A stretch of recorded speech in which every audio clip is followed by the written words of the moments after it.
We're seeing sell-offs in stock markets across the globe and a plunge in oil prices as a result of the tariff.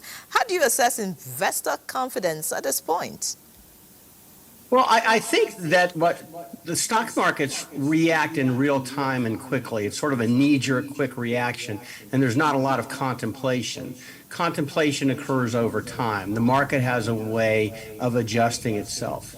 But as I love to say, coming from an agricultural background and from the country, the stock market represents about 7 to 10% of the U.S. economy.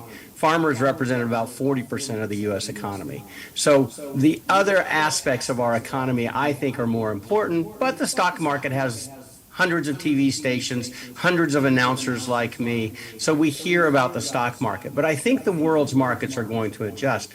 Nigeria, that was a great story that you ran before. Nigeria, I think, is in a good position.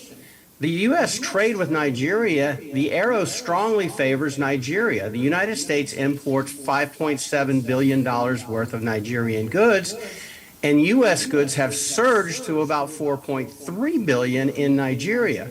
So if Nigeria were to follow the Zimbabwe model and drop all tariffs, the U.S. would drop all tariffs, and Nigeria would win because people obviously want more Nigerian products in the United States than Nigerians want U.S. products. Well, maybe that's not as obvious, but the market seems to indicate that.